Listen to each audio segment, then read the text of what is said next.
हाँ जी, ਵੈਲਕਮ ਹੈ ਤੁਹਾਡਾ ਸਾਰਿਆਂ ਦਾ ਅੱਜ ਦੀ ਇੱਕ ਹੋਰ ਨਵੀਂ ਵੀਡੀਓ ਦੇ ਵਿੱਚ ਤੇ ਉਮੀਦ ਕਰਦਾ ਤੁਸੀਂ ਸਾਰੇ ਵਧੀਆ ਹੋਵੋਗੇ। ਸੋ ਅੱਜ ਦੀ ਵੀਡੀਓ ਦੇ ਵਿੱਚ ਆਪਾਂ ਵਿਸਲ ਫਿੱਟ ਕਰਨੀ ਹੈ ਆਪਣੀ ਬਲੈਰੋ ਦੇ ਵਿੱਚ। ਜਿੱਦਾਂ ਕਿ ਤੁਹਾਨੂੰ ਪਤਾ ਹੀ ਹੈ ਟਰਬੋ ਆਵਾਜ਼ ਕਰਦੀ ਹੈ ਵਿਸਲ ਵਾਲੀ, ਉੱਦਾਂ ਦੀ ਆਪਾਂ ਇੱਕ ਗੈਜਟ ਜਿਹਨੂੰ ਆਪਾਂ ਕਹਿ ਸਕਦੇ ਹਾਂ ਆਪਾਂ ਆਪਣੀ ਬਲੈਰੋ ਦੇ ਵਿੱਚ ਲਾਉਣਾ ਵਾ। ਤੇ ਜਿਨ੍ਹਾਂ ਨੂੰ ਪਤਾ ਵਾ ਤੇ ਜਿਨ੍ਹਾਂ ਨੂੰ ਨਹੀਂ ਪਤਾ ਉਹ ਹੁਣ ਦੇਖ ਲਓ। ਤੇ ਆਈਟਮ ਹੈਗੀ ਆ ਸਿਰਫ ਤੁਹਾਨੂੰ ਮਿਲ ਜੂਗੀ 150 ਤੋਂ 200 ਰੁਪਏ ਦੇ ਵਿਚਕਾਰ ਤੁਹਾਨੂੰ ਮਿਲ ਜੂਗੀ ਤੇ ਬਹੁਤ ਵਧੀਆ ਚੀਜ਼ ਹੈ। ਤੇ ਬਾਕੀ ਤੁਸੀਂ ਦੇਖੋ ਤੇ ਚਲੋ ਫਿਰ ਕਰਦੇ ਆਪਾਂ ਫਿੱਟ। ਸਭ ਤੋਂ ਪਹਿਲਾਂ ਤੁਹਾਨੂੰ ਦਿਖਾਉਂਦੇ ਹਾਂ ਵਿਸਲ ਕਿ ਕਿਹੋ ਜਿਹੀ ਆ।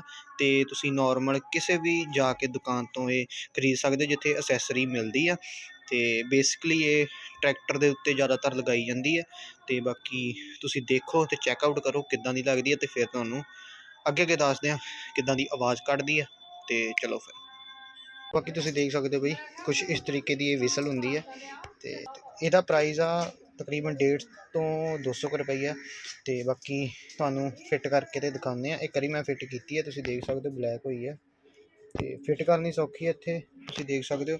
ਤੁਸੀਂ ਇਹਨੂੰ ਪੇਚਕਸ ਦੇ ਨਾਲ ਸਕਰੂ ਡਰਾਈਵਰ ਦੇ ਨਾਲ ਵੀ ਕਰ ਸਕਦੇ ਆ ਤੇ ਉੱਦਾਂ ਵੀ ਕਰ ਸਕਦੇ ਆ। 10 ਜਾਂ 9 ਨੰਬਰ ਦੀ ਆਈ ਥਿੰਕ ਚਾਬੀ ਲੱਗੂਗੀ। ਸੋ ਫਿਲਹਾਲ ਇਹਨੂੰ ਲਾ ਕੇ ਇੱਕ ਵਾਰੀ ਦੇਖਦੇ ਹਾਂ। ਤੇ ਪਹਿਲਾਂ ਇੱਕ ਵਾਰੀ ਫਿੱਟ ਕਰਕੇ ਦੇਖੀ ਮੈਂ ਤੇ ਵਰਕ ਕਰਦੀ ਹੈ। ਤੇ ਹੁਣ ਮੈਂ ਤੁਹਾਨੂੰ ਦੱਸਦਾ ਇਹਨੂੰ ਲਾਉਣਾ ਕਿੱਦਾਂ। ਸੋ ਬਾਕੀ ਕੁਛ ਇਸ ਤਰੀਕੇ ਦੇ ਨਾਲ ਇਹਦੇ ਵਿੱਚ ਪਾਉਣ ਤੋਂ ਬਾਅਦ ਤੁਸੀਂ ਦੇਖ ਸਕਦੇ ਹੋ ਇਹਨੂੰ ਨਟ ਨੂੰ ਥੋੜ੍ਹਾ ਢਿੱਲਾ ਕਰਕੇ ਤੇ ਕੁਝ ਇਸ ਤਰੀਕੇ ਦੇ ਨਾਲ ਇਹਨੂੰ ਆਪਾਂ ਲਾ ਦੇਣਾ। ਤੇ ਬਾਕੀ ਤੁਸੀਂ ਦੇਖ ਹੀ ਸਕਦੇ ਹੋ ਕੁਛ ਇਸ ਤਰੀਕੇ ਦੇ ਨਾਲ ਇਹਨੂੰ ਬਾਅਦ ਦੇ ਵਿੱਚ ਆਪਾਂ ਕੱਸ ਦੇਣਾ। ਫਿਰ ਤੁਹਾਨੂੰ ਲਾ ਕੇ ਆਪਾਂ ਦਿਖਾਉਂਦੇ ਹਾਂ ਇਹਦੀ ਵੋਇਸ ਇੱਕ ਵਾਰੀ ਚੈੱਕ ਕਰਾਉਂਦੇ ਹਾਂ।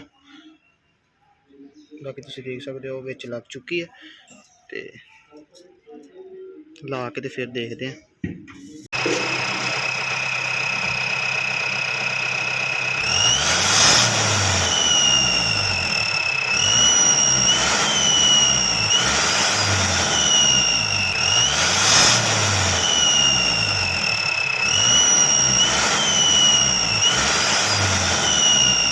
ਉਮੀਦ ਕਰਦਾ ਤੁਹਾਨੂੰ ਇਹ ਵਾਲੀ ਵੀਡੀਓ ਜਿਹੜੀ ਆ ਵਧੀਆ ਲੱਗੀ ਹੋਊਗੀ। ਜੇ ਵਧੀਆ ਲੱਗੀ ਲਾਈਕ ਸ਼ੇਅਰ ਤੇ ਸਬਸਕ੍ਰਾਈਬ ਕਰਨਾ ਨਾ ਭੁੱਲਿਓ।